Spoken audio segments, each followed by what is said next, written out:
Hello student. Let's crack UPSC CSE के Hindi platform पर मैं शंकर झा आप लोगों का स्वागत करता हूं। आप अनअकैडमी का सब्सक्रिप्शन कैसे लें और इस सब्सक्रिप्शन को लेकर आप क्या क्या बेनिफिट उठा सकते हैं, इससे पहले आप मेरे बारे में जान लें। मेरे पास 9 वर्षों की टीचिंग का एक्सपीरियंस है और मैंने दिल्ली और दिल्ली के बाहर देश के कई प्रतिष्ठित संस्थानों और शहरों में पढ़ाया है। मैं हिस्ट्री और ज्योग्राफी ऑप्शनल पेपर तथा सामान्य अध्ययन का शिक्षण पढ़ाता हूँ। मैंने यूपीएससी के 2 बार इंटरव्यू दिए हैं, टीपीएससी का मैंने 3 बार इंटरव्यू दिया है और आरपीएससी के मैंने 1 बार इंटरव्यू। ये मेरा अनअकैडमी का टेलीग्राम लिंक है, आप इसे ज्वाइन कर लीजिए, सब्सक्राइब कर लीजिए, ताकि क्लास से संबंधित जो भी टाइम होता है, जो क्लास पीडीएफ होता है और जो पेपर कटिंग होती है, आप यहाँ से प्राप्त कर सकते हैं। अब आप अनअकैडमी का सब्सक्रिप्शन लेना चाहते हैं तो इसके लिए सबसे पहले आपको अपने मोबाइल के प्ले स्टोर से जाके अनअकैडमी का एक लर्निंग ऐप डाउनलोड करना होगा। तब आप अनअकैडमी का सब्सक्रिप्शन और उसके प्रोग्राम का बेनिफिट उठा सकते हैं। जब आप अनअकैडमी का सब्सक्रिप्शन लेते हैं तो आपको क्या क्या बेनिफिट मिलता है। तो सबसे पहले इसमें आपको डेली लाइव क्लास मिलता है, जिसमें आप अपने एडुकेटर के साथ इंगेज होकर डिस्कशन करके क्वेश्चन पूछ के क्लास से संबंधित जो भी डाउट होता है आप उसको क्लियर कर लेते हैं। दूसरा, आपको लाइव टेस्ट और क्विज मिलता है, जिसमें आपको डेली बेस के आधार पर पीटी और मेंस का टेस्ट दिया जाता है। और टेस्ट की समाप्ति के बाद आपको एक विश्लेषणात्मक सेशन दिया जाता है, जिसमें आपको यह बताया जाता है कि आप किस प्रकार से प्रीलिम्स के प्रश्नों को और किस प्रकार से मुख्य परीक्षा के प्रश्नों को हल करें। तीसरा, आपको एक स्ट्रक्चर कोर्स की प्राप्ति होती है, जिसके तहत निर्धारित समय में आपके यूपीएससी के पीटी और मेंस का सिलेबस कवर करा दिया जाता है। और चौथा, आप अनलिमिटेड एक्सेस को प्राप्त करते हैं, अर्थात आप भीड़ का हिस्सा नहीं बनते। देश के सबसे लार्जेस्ट ऑनलाइन एजुकेशन प्लेटफॉर्म से जुड़ जाते हैं, देश के टॉप एडुकेटर से मार्गदर्शन लेते हैं और अनअकैडमी के द्वारा चलाए गए मोर देन 15,000 से भी अधिक प्रकार के कोर्सेज जो यूपीएससी के पीटी, मेंस और इंटरव्यू गाइडलाइन प्रोग्राम से संबंधित है, आप उसका बेनिफिट उठाते हैं। अर्थात अनअकैडमी के एक सब्सक्रिप्शन से आप मल्टी बेनिफिट को प्राप्त करते हैं। अनअकैडमी के जीएस का 2 प्रकार का सब्सक्रिप्शन है। एक प्लस कोर्स का सब्सक्रिप्शन है, तो 12 मंथ का जो सब्सक्रिप्शन फीस है 49,500 है। और यहाँ पर यदि आप मेरा रेफरल कोड शंकर वाई प्रयोग करेंगे तो आपको 10% डिस्काउंट मिल जाएगा। तो यह सब्सक्रिप्शन आपको 44,550 में प्राप्त हो जाएगा। अगर आप 24 मंथ के प्लस कोर्स का सब्सक्रिप्शन ले रहे हैं तो यह 72,000 का है। और यहाँ पर भी यदि आप मेरा रेफरल कोड शंकर वाई प्रयोग करेंगे तो 10% डिस्काउंट के बाद यह आपको 64,800 में प्राप्त हो जाएगा। जो जीएस का दूसरा सब्सक्रिप्शन है उसे हम आइकॉनिक सब्सक्रिप्शन कहते हैं। तो आइकॉनिक सब्सक्रिप्शन का जो 12 मंथ का सब्सक्रिप्शन है यह 74,500 का है। और यहाँ पर भी यदि आप मेरा रेफरल कोड शंकर वाई प्रयोग करेंगे तो आपको यह 10% डिस्काउंट के बाद 63,050 में प्राप्त हो जाएगा। और यदि आप 24 मंथ का आइकॉनिक सब्सक्रिप्शन ले रहे हैं, यह 1,15,750 का है। और यहाँ पर भी यदि आप मेरा रेफरल कोड शंकर वाई प्रयोग करेंगे तो आपको 10% डिस्काउंट मिलेगा। तो 24 मंथ का जो आइकॉनिक सब्सक्रिप्शन है आपको 1,04,175 में प्राप्त हो जाएगा। और ऑप्शनल पे अनअकैडमी के द्वारा जो है सो 8 फरवरी से कई सारे नए बैचेज की शुरुआत की जा रही है, तो आप इन बैचेज में एडमिशन ले सकते हैं अपने सब्सक्रिप्शन को लेकर और फिर आप अपने प्रिपरेशन को आगे बढ़ा सकते हैं। ये बैचेज जो है सो 6 मंथ का बैच है जो यूपीएससी प्रीलिम्स 2021 पर फोकस है। तो 2022 के लिए 1 वर्ष का टारगेट बैचेज है और इसी तरीके से 2023 के लिए 2 वर्ष का बैचेज सब है। तो आप जिस वर्ष एग्जाम देना चाहते हैं उस वर्ष का सब्सक्रिप्शन लेके अपने प्रिपरेशन को अपने घर बैठे अपने टाइम और समय की सुविधा के हिसाब से अपना प्रिपरेशन कर सकते हैं और सफलता सुनिश्चित कर सकते हैं। साथ ही आप अनअकैडमी के द्वारा आयोजित जो नेक्स्ट कॉम्बाट है 7 फरवरी को, आप उसमें पार्टिसिपेट करें। इसकी टाइमिंग जो है 11 AM है।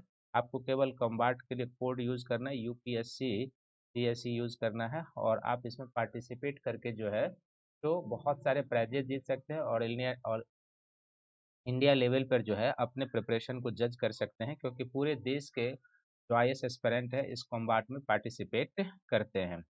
और अनअकैडमी के द्वारा आपकी सुविधा के लिए एक आर्थिक सुविधा को ध्यान में रखते हुए कम्बो प्लान की शुरुआत की गई है। इस कम्बो प्लान में यदि आप प्लस कोर्स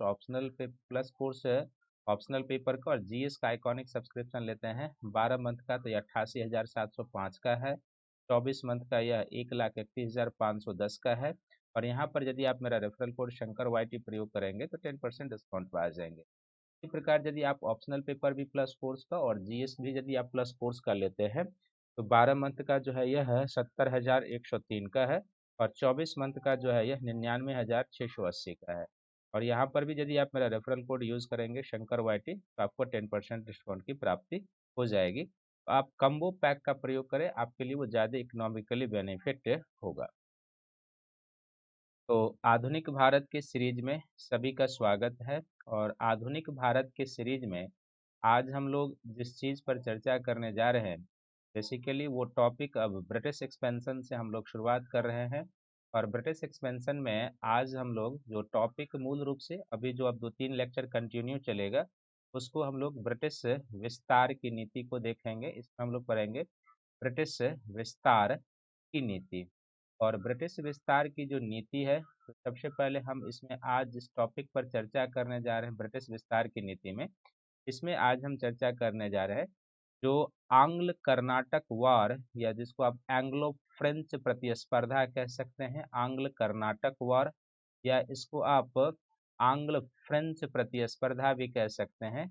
इसके बारे में आज हम लोग चर्चा करेंगे। बहुत ही महत्वपूर्ण टॉपिक है और इसमें 3 युद्ध हुए थे। इस 3 युद्ध के बारे में और फिर फ्रेंच की पराजय क्यों होती है, किस तरीके से होती है, इस पर हम लोग चर्चा करेंगे। लेकिन आज इस टॉपिक पर पहुंचने से पहले सबसे पहले आधुनिक भारत में अभी तक हम लोगों ने क्या-क्या कवर कर लिया है, उस पर एक बार चर्चा हो जाए ताकि आप टॉपिक से कोरिलेट कर ले अपने आप को। तो अभी तक जो इसमें हम लोगों ने चर्चा कर लिया है आधुनिक भारत के क्लास में, और जो नहीं देखे होंगे वो सभी यूट्यूब में के प्लेलिस्ट में वीडियो है, वो आप जाकर देख लेंगे। सबसे पहले इसमें हमने एक उत्तरवर्ती मुगल को अध्ययन कर लिया है। और उत्तरवर्ती मुगल के बारे में हम लोगों ने 2 वीडियो के सहारे क्लास का अध्ययन कर लिया है। उत्तरवर्ती मुगल के बाद हम लोगों ने जो 18वीं शताब्दी के क्षेत्रीय राज्य हैं, तो इस क्षेत्रीय राज्य पर जो है सो हम लोगों ने 3 क्लास का अध्ययन किया है। फिर इस पर हम लोगों ने जो 18वीं शताब्दी का जो सांस्कृतिक कंडीशन था भारत का, उस सांस्कृतिक दशा को भी हम लोग पढ़ चुके हैं।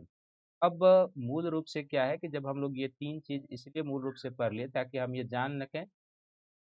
और जब आपने 18वीं शताब्दी के सामाजिक, आर्थिक, सांस्कृतिक इतिहास वाला क्लास देखा होगा, तो उसमें मैंने भारत की जो उस समय की 18वीं शताब्दी की जो कंडीशन थी और यूरोप की जो कंडीशन थी, उस पर काफ़ी मैंने डिटेल से चर्चा किया था। और ये आपको समझने में मददगार होगा अब जब आप ब्रिटिश एक्सपेंशन को पढ़ने जा रहे हैं, तो आप देखेंगे कि दोनों के बीच की कहाँ पर गैप था, वो मैंने बताया। और वही गैप जो था भारतीयों के पराजय के कारण और फिर जो है सो अन्य जो अंग्रेज थे उनके विजय के कारण बन गए थे, ये ध्यान में रखने की ज़रूरत है। तो आज जो है सो सबसे पहले हम लोग फ्रेंच प्रतिस्पर्धा पर चलते हैं। और सबसे पहले इसमें किस तरीके से क्लासेस चलेगी और किस तरीके से तो टॉपिक हो जाएगा, इसमें हम लोग देखेंगे आंग्ल कर्नाटक वॉर भी कहते हैं इसको, आंग्ल कर्नाटक युद्ध कहते हैं, या एंग्लो फ्रेंच प्रतिस्पर्धा भी हम लोग कहते हैं। तो आंग्ल कर्नाटक वॉर जब हम लोग देखते हैं तो सबसे पहले इसमें हम लोग थोड़ा सा परिचय लेंगे, दक्षिण भारत का परिचय लेंगे, किस तरीके से यहाँ पर ये युद्ध शुरू होता है, परिचय लेंगे। परिचय के बाद इस युद्ध के दौरान जो है सो 3 आंग्ल कर्नाटक युद्ध हुए, 3 आंग्ल कर्नाटक युद्ध हुए। उस 3 आंग्ल कर्नाटक युद्ध के बारे में हम लोग एक-एक करके चर्चा करेंगे, 3 आंग्ल कर्नाटक युद्ध। और फिर इस युद्ध के बाद हम लोग देखेंगे 3 आंग्ल कर्नाटक युद्ध के बाद, तो इसमें जो इसका एक चार्ट बना हम लेते हैं।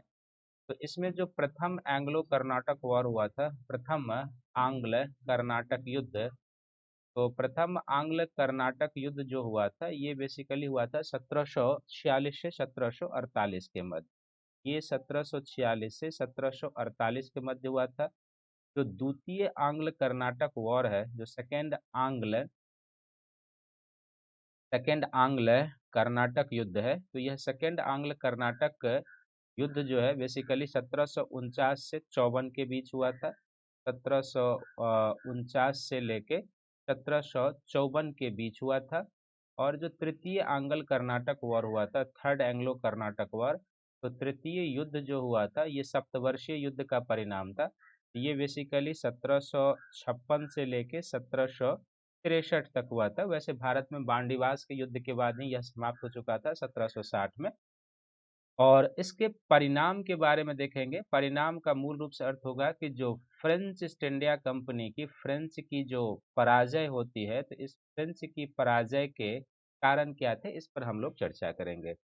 तो इस तरीके से सबसे पहले परिचय पर, फिर प्रथम एंग्लो कर्नाटक वार, द्वितीय एंग्लो कर्नाटक वार और तृतीय एंग्लो कर्नाटक वार, और फिर अंत में हम लोग फ्रेंच कंपनी के पराजय के बारे में चर्चा करेंगे। तो सबसे पहले दक्षिण भारत की जो इस समय राजनीतिक परिस्थिति क्या थी, वो आप ध्यान से देखिए। जैसे कि आप जब एंग्लो कर्नाटक युद्ध के समय की स्थिति देखेंगे, तो दक्षिण भारत की जो राजनीतिक दशा थी, दक्षिण भारत की राजनीतिक दशा, जहाँ पर एक तरीके से आप कह सकते हैं कि ब्रिटेन और फ्रांस के बीच जो है संघर्ष की शुरुआत होती है भारतीय मुद्दों को लेकर। तो ये बेसिक क्या हो जाएगा, दक्षिण का एरिया हो जाएगा जहाँ पर एंग्लो फ्रेंच प्रतिस्पर्धा होनी शुरू हुई थी। तो दक्षिण भारत में एक तरफ से क्या था कि इस समय तक आते आते क्या था कि औरंगजेब की मृत्यु के बाद या मुगल साम्राज्य का जो पकड़ था वो बिल्कुल समाप्त हो चुका था। मुगल साम्राज्य का जो पकड़ था औरंगजेब के समय में, मुगल साम्राज्य का जो पकड़ था औरंगजेब के समय में, तो पकड़, मुगल साम्राज्य का पकड़ लगभग समाप्त हो चुका था, लगभग समाप्त हो चुका था। ये ध्यान में रखने की जरूरत है। लगभग जो पहला एंग्लो फ्रेंच प्रतिस्पर्धा आप देखेंगे जो 46-47 तक होती है, तो इस समय तक क्या होती है कि जो मराठों की लूटपाट की नीति है, मराठों की लूटपाट की नीति के कारण, और ये भी मराठों की लूटपाट की नीति, और ये भी नीति और इनकी जो दक्षिण में कोई व्यवस्थित शासन प्रणाली ये दे नहीं पाए, दक्षिण में कोई व्यवस्थित शासन प्रणाली दे नहीं पाए। और जब दक्षिण में कोई व्यवस्थित शासन प्रणाली दे नहीं पाए, व्यवस्थित कहने का अर्थ है कि एक केंद्रीकृत शासन प्रणाली के अंतर्गत ये दक्षिण भारत को नहीं ले पाए।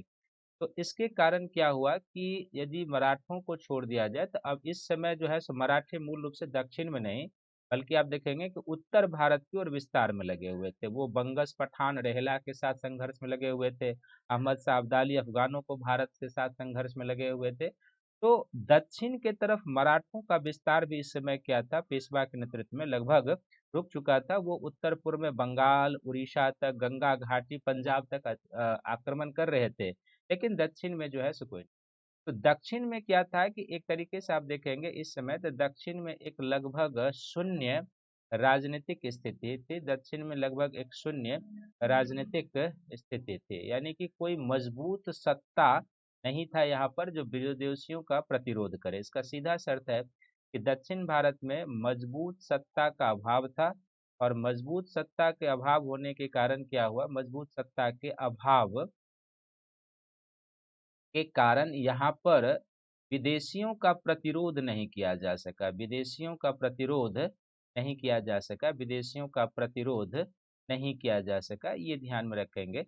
और पांचवा क्या था कि जो प्रायद्वीपीय भारत था, चूंकि समुद्र से घिरा हुआ है, तो समुद्र तटीय व्यापार होने के कारण, समुद्र तटीय व्यापार के दृष्टिकोण से, समुद्र तटीय व्यापार के दृष्टिकोण से इसकी महत्वपूर्ण भूमिका थी।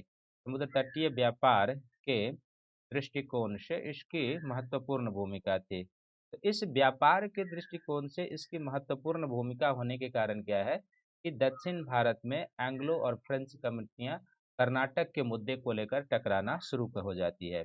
और साथ ही यहाँ पर क्या है कि एक महत्वपूर्ण बात यह भी याद रखने का है कि ये जो 18वीं शताब्दी का दौर है, बेसिकली तीनों युद्ध तो 18वीं शताब्दी में ही हुए कर्नाटक के। ये जो 18वीं शताब्दी का दौर है, ये उपनिवेश के विस्तार का दौर है, उपनिवेश के विस्तार का दौर है।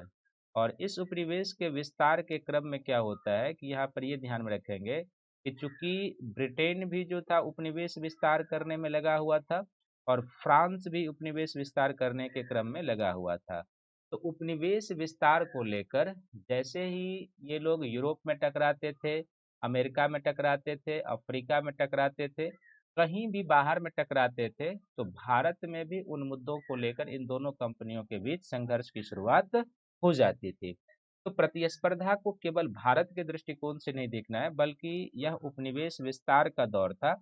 और इस उपनिवेश विस्तार के दौर में क्या था कि जहां पर भी विश्व में, चाहे अमेरिकी स्वतंत्रता संग्राम के समय हो, चाहे यूरोप में कोई राजनीतिक मुद्दा आ जाए, चाहे अफ्रीका में हो, या कहीं भी साम्राज्य विस्तार को लेकर ब्रिटिश ईस्ट इंडिया कंपनी और फ्रेंच ईस्ट इंडिया कंपनी टकराते थे, तो भारत में उनकी टक्कर होती थी।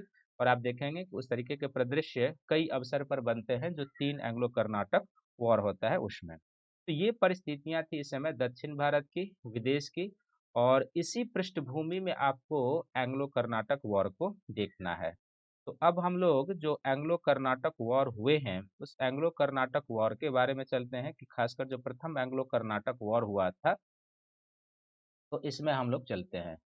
तो आप लोग भी एक हेडिंग बना लेंगे, प्रथम आंग्ल कर्नाटक वॉर, प्रथम आंग्ल कर्नाटक वॉर। तो ये जो प्रथम आंग्ल कर्नाटक वॉर हुआ था, जैसे कि मैंने पहले ही बताया है, तो प्रथम आंग्ल कर्नाटक वॉर जो हुआ था, ये हुआ था 1746 से लेके 1748 के बीच ये हुआ था।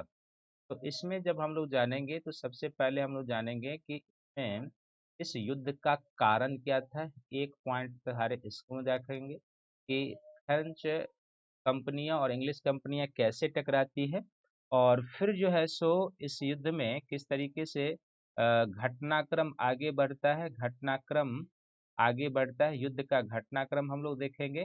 और तीसरा फिर हम लोग देखेंगे कि युद्ध का जो होता है परिणाम क्या होता है, या समाप्ति कैसे होती है। इस तीन पॉइंट के सहारे प्रथम एंग्लो कर्नाटक वार का हम लोग मूल्यांकन करेंगे। तो सबसे पहले जो ये जो प्रथम एंग्लो कर्नाटक वार था, इसके कारणों को हम दो वर्गों में बांटकर देख सकते हैं। एक इसका हो जाएगा जो इस युद्ध का तात्कालिक कारक था, वो हो जाएगा जो तात्कालीन कारण था, और जो प्रमुख कारण हो जाएगा आप वो कह सकते हैं तात्कालिक कारक। और एक जो इसका दीर्घकालिक कारक हो जाएगा, जो लंबे समय से दोनों कंपनियों के बीच चला रहा था, तो जो दीर्घकालिक कारक हो जाएगा वो हो जाएगा। तो इसका जो दीर्घकालिक कारक हो जाएगा, तो दीर्घकालिक कारक भारतीय परिस्थितियों में मौजूद था। इसका पहला कारण था कि दोनों कंपनियां भारत में अब व्यापार से आगे बढ़कर क्षेत्रीय विस्तार की ओर बढ़ रहे थे, क्षेत्रीय विस्तार की नीति अपना रहे थे। दोनों कंपनियां अब व्यापार में, चूंकि जाहिर सी बात है कि यदि आप भारतीय व्यापार पर एकाधिकार करना चाहते हैं, जो पेनिनसुलर ट्रेड था, जो समुद्री लाभकारी व्यापार था, कि उस पर आप व्यापार कर अधिकार करना चाहते हैं, उस पर अपना मोनोपोली बनाना चाहते हैं, तो उसके लिए यह जरूरी था कि आप क्षेत्रीय विस्तार करें और उन क्षेत्रों में अपना प्रभाव बनाएं। तो अब धीरे धीरे क्या होता है कि दोनों कंपनियां व्यापार से आगे बढ़कर क्षेत्रीय विस्तार की नीति अपनाते हैं, ताकि अपने मार्ग में जो बाधक तत्व है, उस बाधक तत्व को हटाया जाए। तो क्षेत्रीय विस्तार की नीति। दूसरा जो इसका कारण था कि जो प्रायद्वीपीय लाभदायक व्यापार था, जो लाभकारी व्यापार था, तो इस प्रायद्वीपीय व्यापार पर नियंत्रण करना दोनों कंपनियों का मूल उद्देश्य था। प्रायद्वीपीय व्यापार पर नियंत्रण करना दोनों कंपनियों का, फ्रेंच ईस्ट इंडिया कंपनी भी चाहती थी कि प्रायद्वीपीय व्यापार पर हमारा नियंत्रण हो, और जो ब्रिटिश ईस्ट इंडिया कंपनी चाहती थी वो भी कि हमारा प्रायद्वीपीय व्यापार पर नियंत्रण हो जाए। तीसरा क्या होता है कि इन दोनों क्षेत्र में जो दक्षिण की शून्य राजनीतिक परिस्थितियां थी, इन लोगों को अपने प्रयोग करने का अवसर देता है। दक्षिण की जो राजनीतिक दशा थी, जिसका मैंने जिक्र अभी किया है, तो दक्षिण की जो राजनीतिक दशा थी, इस राजनीतिक दशा ने भी इन दोनों कंपनियों को अपनी महत्वाकांक्षा सिद्ध करने का अवसर दिया। इस युद्ध का जो तात्कालिक कारक था, वो तात्कालिक कारक हो जाएगा जो ऑस्ट्रिया के उत्तराधिकार का युद्ध था। ऑस्ट्रिया के उत्तराधिकार का जो युद्ध चल रहा था, उस युद्ध इसका तात्कालिक कारण बन गया। जैसे मैंने पहले ही बताया था आपको कि चाहे उपनिवेश विस्तार को लेकर हो या अन्य मुद्दों को लेकर हो, जब यूरोप में फ्रेंच और ब्रिटिश कंपनियां आपस में टकराती थी, तो भारत में भी दोनों कंपनी आपस में टकरा जाती थी। और इसका भी यहाँ पर हमें देखने को मिलता है, इस समय ऑस्ट्रिया के उत्तराधिकार का जो चल रहा था, तो ब्रिटिश जो थे वो अपने प्रभाव वाले शासक को ऑस्ट्रिया में बैठाना चाहते थे। देखिए, जबकि फ्रेंच जो था, फ्रांसीसी जो थे, वो अपने प्रभाव वाले शासक को ऑस्ट्रिया में बैठाना चाहते थे। तो वहां पर इसी को लेकर दोनों के बीच यूरोपीय युद्ध छिड़ गया, ब्रिटेन और फ्रांस के बीच। और जैसे ही ब्रिटेन और फ्रांस के बीच वहां पर युद्ध छिड़ा, कि फिर से क्या हुआ, भारत में भी वो युद्ध छिड़ गया। और जब ऑस्ट्रिया के उत्तराधिकार को लेकर यहाँ पर युद्ध की शुरुआत होती, और भारत में दीर्घकालीन कारण पहले से ही मौजूद थे, दोनों क्षेत्रीय विस्तार की ओर बढ़ रहे थे, प्रायद्वीपीय व्यापार पर नियंत्रण करना इनका उद्देश्य था। दक्षिण भारत की जो राजनीतिक दशा थी वो भी इनको प्रोत्साहन दे रहा था। तो अब जैसे ही युद्ध की शुरुआत होती है तो इसके बाद क्या होता है कि ऑस्ट्रिया के उत्तराधिकार युद्ध में क्या होता है कि बॉर्नट के नेतृत्व में ब्रिटिश सेना द्वारा क्या होता है, फ्रांसीसी युद्धपोत पकड़ लिया जाता है। बॉर्नट के नेतृत्व में बॉर्नोट के नेतृत्व में बॉर्नोट के नेतृत्व में ब्रिटिश नौसेना द्वारा, ये इसका नौसेना अध्यक्ष होता है बॉर्नोट, बॉर्नोट के नेतृत्व में ब्रिटिश नौसेना द्वारा जो है ब्रिटिश नौसेना द्वारा फ्रांसीसी युद्धपोत पकड़ लिया जाता है। ब्रिटिश नौसेना द्वारा फ्रांसीसी युद्धपोत पकड़ लिया जाता है। फ्रांसीसी पोत पकड़ लेना, ये भी इसका तात्कालिक कारण बन जाता है। फ्रांसीसी युद्धपोत पकड़ लेना, ये भी इसका एक तात्कालीन कारण बन जाता है। और जब फ्रांसीसी युद्धपोत पकड़ लिया जाता है बॉर्नट के द्वारा, तो जो उस समय फ्रेंच गवर्नर था, तो एक और पॉइंट आप इसी तरीके से समझेंगे कि इसका अगला प्रतिकार कहाँ से होता है। घटनाक्रम अब जो आगे बढ़ता है कि बॉर्नट के नेतृत्व में जब ब्रिटिश नौसेना के द्वारा फ्रांसीसी युद्धपोत पकड़ लिया जाता है, तो इसके बाद युद्ध का जो घटनाक्रम है वो आगे बढ़ता है। और युद्ध का घटनाक्रम आगे क्या बढ़ता है, तो इस समय पांडिचेरी या पुडुचेरी जिसको आप कहते हैं, तो पांडिचेरी का फ्रेंच गवर्नर जो इस समय था, पांडिचेरी का फ्रेंच गवर्नर वो था डुप्ले। तो पांडिचेरी का जो फ्रेंच गवर्नर डुप्ले था, इस डुप्ले ने क्या किया, मॉरिशस स्थित फ्रेंच जो नौसेना का कमान जिसके हाथ में था उसका नाम था ला बुर्डानो। तो मॉरिशस स्थित जो फ्रेंच नौसेना का कमान जिसके हाथ में था उसका नाम था ला बुर्डानो। और ला बुर्डानो को बुलाता है, और ला बुर्डानो जब बुलाता है तो ला बुर्डानो की सहायता से क्या करता है, मद्रास पर ये अधिकार कर लेता है, मद्रास पर अधिकार कर लेता है। हालांकि इस समय जो ये ला बुर्डानो की सहायता से मद्रास पर अधिकार करता है डुप्ले, तो मद्रास पर अधिकार करते समय क्या होता है कि यह अब ये कर्नाटक के नवाब के साथ कैसे युद्ध होगा उस परिदृश्य को आप समझिए। जब मद्रास पर कब्जा करता है तो डुप्ले कर्नाटक के नवाब को कहता है कि मद्रास पर हम ब्रिटिश सरकार से जीत के, ब्रिटिश ईस्ट इंडिया कंपनी से जीत के आपको सौंप देंगे, कर्नाटक के नवाब को सौंप देंगे। लेकिन जब ये दोनों जीत लेता है तो यहाँ पर एक तो होता है कि मॉरिशस के जो गवर्नर ला बुर्डानो था, डुप्ले था, इसमें भी मतभेद हो जाता है। डुप्ले मॉरिशस का जो ये ला बुर्डानो जो था, यह कुछ मुचलके लेकर यानी पैसे लेकर, धन लेकर कर्नाटक के नवाब को मद्रास सौंप देने के पक्ष में था, जबकि डुप्ले जो था ये मद्रास सौंपने के पक्ष में नहीं था। और इन्हीं दोनों पर क्या होता है कि ला बुर्डानो और डुप्ले में मतभेद होता है। और मतभेद होने के बाद क्या होता है कि फिर से ला बुर्डानो अपना जलपोत लेकर क्या होता है, मॉरिशस की ओर वापस चला जाता है। ला बुर्डानो वापस चला जाता है।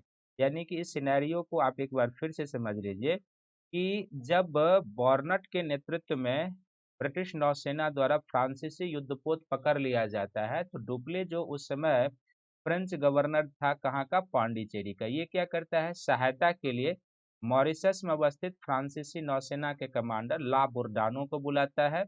और ला बुर्डानो को बुलाने के साथ साथ ये कर्नाटक के नवाब को कहता है कि हम मद्रास जीतकर आपको सौंप देंगे। और इसी के तहत क्या होता है कि जो कर्नाटक की सैनिक होती है, जो फ्रेंच सैनिक होती हैं, ये लड़ते हैं और फिर ब्रिटिश सरकार को यानी इंग्लिश ईस्ट इंडिया कंपनी को मद्रास से विस्थापित कर देते हैं, हटा देते हैं। अब जब मद्रास को ये ला बुर्डानो और कर्नाटक के नवाब की सहायता से डुप्ले जीत लेता है, तो यहाँ पर ला बुर्डानो और डुप्ले के बीच मतभेद उत्पन्न होता है। किस मुद्दे पर, तो ला बुर्डानो चाहता है कि कुछ मुचलके, कुछ पैसे लेकर मद्रास कर्नाटक के नवाब को दे दिया जाए, जबकि डुप्ले का जो दृष्टिकोण था वो बदल चुका था, वो कर्नाटक पर नियंत्रण को लेकर था। इसी पृष्ठभूमि में क्या होता है कि जब वह कर्नाटक पर अधिकार करने को यानी कि मद्रास पर जब अधिकार करने का जिद कर गया, यानी कि नहीं ये फ्रेंच कब्जे में ही रहेगा, तब इसी में क्या होता है कि कर्नाटक के नवाब के साथ फ्रेंच सैनिक का युद्ध होता है। यानी कि कर्नाटक के नवाब की युद्ध में एंट्री होती है, कर्नाटक के नवाब वर्सेज फ्रेंच सैनिक यानी फ्रेंच कंपनी के बीच इस युद्ध होता है। और फ्रेंच कंपनी और कर्नाटक के नवाब के बीच जो युद्ध होता है इसको एक अलग युद्ध के नाम से जाना जाता है, जिसको सेंट थोमे का युद्ध कहते हैं। सेंट थोमे का युद्ध कहा जाता है। ये प्रथम एंग्लो कर्नाटक युद्ध का ही पार्ट है। और इस सेंट थोमे के युद्ध में क्या होता है कि यह बेसिकली मद्रास के नजदीक एक नदी था। मद्रास के नजदीक अडयार नदी के किनारे लड़ा गया था। अडयार नदी के किनारे लड़ा गया था। और इस युद्ध में क्या होता है कि जो कर्नाटक का नवाब था, इसके सैनिकों का नेतृत्व कर रहा था कैप्टन। कर्नाटक के नवाब का जो कर रहा था कैप्टन महफूज खां था। कैप्टन महफूज खां इसका नेतृत्व कर रहा था। जबकि कैप्टन महफूज खां और यहाँ जो था जो फ्रेंच ईस्ट इंडिया कंपनी थी, तो कैप्टन महफूज खां वाली जो कर्नाटक के नवाब की सेना थी, इसको पराजित किया जाता है। और पराजित करने के बाद क्या होता है कि एक तरीके से पराजित करने के बाद इस पर क्या होता है कि फ्रेंच कंपनी का अधिकार हो जाता है। फ्रेंच कंपनी का अधिकार हो जाता है। तो इस तरीके से प्रथम एंग्लो कर्नाटक वॉर में एक युद्ध होता है कर्नाटक के नवाब, यानी कि इसको दो फेज में, प्रथम फेज में ये जो युद्ध होता है कि ब्रिटिश ईस्ट इंडिया कंपनी और फ्रेंच ईस्ट इंडिया कंपनी के बीच होता है। और दूसरे फेज में जो इसमें युद्ध होता है तो इसमें कर्नाटक के नवाब और फ्रेंच ईस्ट इंडिया कंपनी के बीच होती है। और ये जो फ्रेंच ईस्ट इंडिया कंपनी के बीच होती है किस मुद्दे पर, तो मद्रास पर नियंत्रण को लेकर सेंट थोमे का युद्ध होता है। मद्रास के नजदीक अडयार नदी के तट पर कैप्टन महफूज खां के नेतृत्व में अनवरदी जो कैप्टन महफूज खां, और यहाँ पर जो फ्रेंच कंपनी का कमांडर होता है वो होता है पैराडाइज। तो पैराडाइज के नेतृत्व में जो फ्रेंच सेना होती है वो, और महफूज खां के नेतृत्व में जो नवाब की सेना होती है, उसके दोनों के बीच सेंट थोमे का युद्ध होता है। और युद्ध के बाद जो होता है कर्नाटक के नवाब की पराजय होती है, और पराजय के बाद जो होती है मद्रास पर अधिकार हो जाता है। लेकिन इस युद्ध की जो समाप्ति होती है, मूल रूप से ये युद्ध तो शुरुआत हुआ था किसके किसके बीच हुआ था, मूल रूप से ये युद्ध की जो शुरुआत हुई थी ब्रिटिश और फ्रेंच कंपनी के बीच हुई थी। तो इस युद्ध का जो परिणाम होता है या इस युद्ध का जो अंत होता है, तो इस युद्ध का जो अंत होता है एक संधि के साथ होता है, जिसको हम लोग कहते हैं एक्सला सापेल की संधि या एला सापेल की संधि कहते हैं। एला सापेल की संधि 1748 में होती है। और एला सापेल की संधि के साथ जो होता है इस युद्ध की समाप्ति होती है। एला सापेल की संधि जो 1748 में होता है, इस युद्ध की समाप्ति होती है। प्रथम एंग्लो कर्नाटक वार के जब हम परिणाम पर बात करते हैं, तो यहाँ पर हमें यह चीज ध्यान में रखने की जरूरत है कि ये जो प्रथम एंग्लो कर्नाटक वॉर हुआ था, इसका जो परिणाम हुआ था, तो दोनों कंपनियां यानी कि जो ईस्ट इंडिया कंपनी थी ये और जो फ्रेंच ईस्ट इंडिया कंपनी थी, ये दोनों लगभग बराबर रहे थे। यदि स्थल पर अभी प्रथम दौर में यदि स्थल पर ईस्ट इंडिया कंपनी ने निर्णायक बढ़त बढ़ा ली, तो जो जलीय क्षेत्र था यहाँ पर क्या था कि फ्रेंच कंपनी का जो था वो मजबूत पकड़ बन गई थी। लेकिन दोनों कंपनियां अभी निर्णायक संघर्ष होना बाकी है। दोनों लगभग बराबर बराबर की स्थिति में रहे थे, ये ध्यान में रखने की जरूरत है। और दूसरा जो सबसे महत्वपूर्ण है इस कर्नाटक युद्ध का परिणाम निकला था, वो यह निकला था कि चूंकि इसमें कर्नाटक के नवाब के सैनिकों ने पहले फ्रेंच सैनिक के साथ युद्ध किया था, इंग्लिश ईस्ट इंडिया कंपनी के विरुद्ध। और दूसरी बात उसने फ्रेंच कंपनी के विरुद्ध युद्ध किया जब मद्रास पर अधिकार की बात हो गई। तो इससे एक बात ये साबित हो गया था कि भारतीय सैनिक भी वीर हैं। ये फ्रेंच ईस्ट इंडिया कंपनी को लग गया था कि भारतीय सैनिक भी वीर हैं, योद्धा प्रवृत्ति के हैं। केवल और केवल इन्हें क्या है कि कुशल प्रशिक्षण देने की आवश्यकता है। यदि इन्हें एक कुशल प्रशिक्षण दिया जाए तो ये भी यूरोपीय सैनिकों के तर्ज पर बेहतर तरीके से लड़ सकते और बेहतर परिणाम दे सकते हैं। ये दो आउटपुट जो है इस प्रथम एंग्लो कर्नाटक वॉर का निकला था। अब जो द्वितीय आंग्ल कर्नाटक वॉर होता है वो आप चले तो सेकंड हो जाएगा, अब हो जाएगा द्वितीय आंग्ल कर्नाटक वॉर। द्वितीय आंग्ल कर्नाटक वॉर। द्वितीय आंग्ल कर्नाटक वॉर। तो ये जो द्वितीय आंग्ल कर्नाटक युद्ध है, इस युद्ध की जो शुरुआत होती है यह 1749 से लेकर 1754 के बीच तक यह युद्ध चलता है। 1749 से लेकर 1754 के बीच। तो इस युद्ध का भी हम लोग देखेंगे कि युद्ध का सबसे पहले कारण क्या था, ये हम लोग देखेंगे। कारण के बाद जो है सो युद्ध में घटनाक्रम कैसे चलता है ये हम लोग देखेंगे। युद्ध का घटनाक्रम किस प्रकार से आगे निकलता है और घटनाक्रम के बाद युद्ध का अंत और परिणाम कैसे होता है, यानी कि सेकेंड एंग्लो कर्नाटक वॉर का अंत और अंत के बाद इस युद्ध का परिणाम क्या होता है, इसके बारे में हम देखेंगे इस 3 पॉइंट के सहारे। तो जो सेकेंड एंग्लो कर्नाटक वॉर है, इस युद्ध का सबसे पहला कारण यह था कि प्रथम एंग्लो कर्नाटक वॉर ने क्या किया था कि डुप्ले की महत्वाकांक्षा को बढ़ा दिया था। डुप्ले की महत्वाकांक्षा को बढ़ा दिया था, क्योंकि प्रथम एंग्लो कर्नाटक वॉर में क्या था कि फ्रेंच ईस्ट इंडिया कंपनी को थोड़ी बहुत सफलता जरूर मिल गई थी, और वो सफलता क्या थी कि अंतिम युद्ध के समय तक एलासापल की संधि के बाद मद्रास पर उनका नियंत्रण रह चुका था। तो मद्रास पर उसका नियंत्रण रह चुका था, तो इससे क्या हुआ था कि डुप्ले की राजनीतिक महत्वाकांक्षा बढ़ गई थी और वो भारतीय राजनीति में काफी घनिष्ठ रूप से जुड़ गया था। तो डुप्ले की जो राजनीतिक महत्वाकांक्षा थी वो इस युद्ध का एक कारण बनता है। दूसरा जो था, दोनों कंपनियां क्षेत्र विस्तार के लिए पहले से ललाई थी, तो क्षेत्र विस्तार की जो नीति थी दोनों की, वो अभी भी कायम है, क्षेत्रीय विस्तार की नीति। तीसरा जो प्रायद्वीपीय भारतीय व्यापार है, तो इनका इस प्रायद्वीपीय भारतीय व्यापार पर नियंत्रण करने की जो नीति थी, प्रायद्वीपीय भारतीय व्यापार से लाभ कमाने के लिए अपने मार्ग में जो भी बाधक तत्व आए उसको दूर करना। और इस युद्ध का तात्कालीन कारण मुहैया कराता है उत्तराधिकार की युद्ध। उत्तराधिकार का युद्ध कौन? तो इस समय गद्दी को लेकर क्या है, कर्नाटक में भी उत्तराधिकार का युद्ध चल रहा था। कर्नाटक में उत्तराधिकार का युद्ध चल रहा था और कर्नाटक के साथ साथ गद्दी को लेकर जो है एक जगह और युद्ध चल रहा था, और कर्नाटक के साथ साथ इस समय क्या है, उत्तराधिकार को लेकर हैदराबाद में भी उत्तराधिकार को लेकर युद्ध चल रहा था। हैदराबाद में उत्तराधिकार को लेकर युद्ध चल रहा था। और इन दोनों उत्तराधिकार के युद्ध में क्या होता है कि डुप्ले को अपनी राजनीतिक महत्वाकांक्षा को खुलकर खेलने का अवसर मिलता है, और इसी के पृष्ठभूमि में आपको युद्ध को समझना है। तो तीसरे और चौथे कारण को हमें और डिटेल से समझना है। तो सबसे पहले हम अगले पेज पर चले जाते हैं कि इस समय कर्नाटक में क्या था कि कर्नाटक के नवाब अनवरुद्दीन और चंदा साहिब के बीच उत्तराधिकार को लेकर संघर्ष चल रहा था। किसके किसके बीच?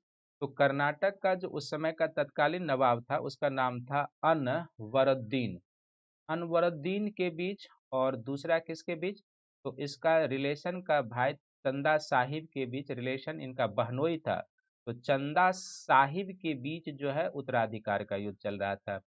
यहाँ पर फ्रेंच ईस्ट इंडिया कंपनी के द्वारा क्या किया जाता है कि कर्नाटक के गद्दी के लिए डुप्ले के द्वारा चंदा साहिब का समर्थन किया जाता है। यानी यहाँ पर डुप्ले किसके फेवर में आ जाता है? चंदा साहिब के फेवर में। जाहिर सी बात थी कि अंग्रेजों को अपनी कमजोर होती स्थिति दिखाई दे रही कि कमजोर होती हुई स्थिति को मजबूत करने के लिए अब अंग्रेज क्या करेंगे? अंग्रेजों ने कर्नाटक के गद्दी के लिए नवाब अनवरुद्दीन का समर्थन करना शुरू किया, नवाब अनवरुद्दीन का। और इसी तरीके से हैदराबाद में भी क्या था कि 1748 में हैदराबाद में 1748 में क्या हुआ था कि हैदराबाद के निजाम की मृत्यु हो चुकी थी। कौन था? तो निजाम जो था वहाँ का, जो निजामुल मुल्क उर्फ सिंकलिज खां उर्फ असफ जाह, जिसके बारे में हम लोग पढ़े हैं। तो हैदराबाद के निजाम की मृत्यु हो चुकी थी 1748 में। किसकी? तो असफ जाह की मृत्यु हो चुकी थी। असफ जाह की मृत्यु हो चुकी थी। और असफ जाह की मृत्यु के बाद 1748 में यहाँ पर भी उत्तराधिकार के लिए संघर्ष हो रहा था। तो इसमें एक तरफ कौन था? निजामुल मुल्क का पोता था जिसका नाम था मुजफ्फर जंग। तो एक तरफ इसमें था मुजफ्फर जंग और दूसरी तरफ निजाम का पुत्र था जिसका नाम था नासिर जंग। तो नासिर जंग और मुजफ्फर जंग के बीच क्या है कि हैदराबाद में भी गद्दी के लिए संघर्ष चल रहा था। तो यहाँ भी डुप्ले ने अपनी महत्वाकांक्षा को साबित करने के लिए हैदराबाद की गद्दी के लिए यहाँ पर डुप्ले ने मुजफ्फर जंग का समर्थन किया। तो फिर यहाँ भी अंग्रेजों के लिए मजबूरी क्या था कि अंग्रेजों के लिए मजबूरी था कि हैदराबाद की गद्दी के लिए वो किसका समर्थन करें?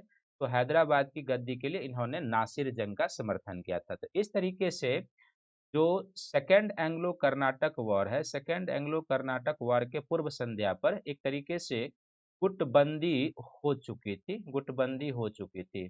और जो गुटबंदी हो चुकी थी तो इसको अब 2 तरीके से आप देख सकते हैं, 2 गुट बन गया। एक तरफ का जो गुट है, इसमें एक तरफ कौन है तो फ्रेंच ईस्ट इंडिया कंपनी यानी डुप्ले है। और कर्नाटक के लिए डुप्ले किसका समर्थन कर रहा है तो चंदा साहिब का समर्थन कर रहा है, यानी कि इसके साथ चंदा साहिब भी है। और हैदराबाद के लिए किसका समर्थन कर रहा है तो मुजफ्फर जंग का ये समर्थन कर रहा है, मुजफ्फर जंग का समर्थन कर रहा है। तो एक गुट फ्रेंच चंदा साहिब और मुजफ्फर जंग का हो जाएगा। तो दूसरा गुट किसका हो जाएगा तो दूसरा गुट यहाँ पर हो जाएगा अंग्रेज का हो जाएगा। अंग्रेज के साथ साथ जो कर्नाटक का नवाब अनवरुद्दीन है तो कर्नाटक के नवाब अनवरुद्दीन शामिल हो जाएंगे। और हैदराबाद की गद्दी के लिए ये लोग नासिर जंग का समर्थन करते हैं तो नासिर जंग हो जाएंगे। इस तरीके से गुटबंदी हो जाती है। तो ये इस जो सेकेंड एंग्लो कर्नाटक वॉर था इसका कारण हो जाएगा, ये आपको ध्यान में रखने की जरूरत है। और इसी तरीके तो सबसे पहले कारण में क्या हो गया कि जो डुप्ले की महत्वाकांक्षा थी वो इस युद्ध का कारण हो जाएगा। जो क्षेत्र विस्तार की लालसा थी दोनों कंपनी के बीच वो हो जाएगा। प्रायद्वीपीय भारतीय व्यापार पर जो नियंत्रण करने की पॉलिसी थी दोनों कंपनी की वो हो जाएगा। फिर कर्नाटक में जो उत्तराधिकार का युद्ध चल रहा था वो हो जाएगा। और हैदराबाद में जो उत्तराधिकार का युद्ध चल रहा था वो हो जाएगा। कर्नाटक और हैदराबाद के उत्तराधिकार के युद्ध को एक्सपेंस कर दिया है। तो कर्नाटक में इस समय किसके किसके बीच चल रहा था तो अनवरुद्दीन के बीच और उसके बहनोई चंदा साहिब के बीच जो है उत्तराधिकार का युद्ध चल रहा था। यहाँ पर डुप्ले ने कर्नाटक की गद्दी के लिए चंदा साहिब का समर्थन किया तो अंग्रेजों ने अनवरुद्दीन का समर्थन किया।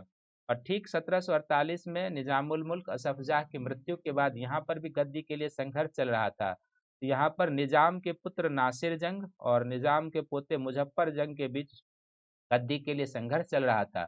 इसमें डुप्ले ने मुजफ्फर जंग का समर्थन किया, जबकि अंग्रेज ने किसका समर्थन किया नासिर जंग का समर्थन किया था, ये ध्यान में रखेंगे।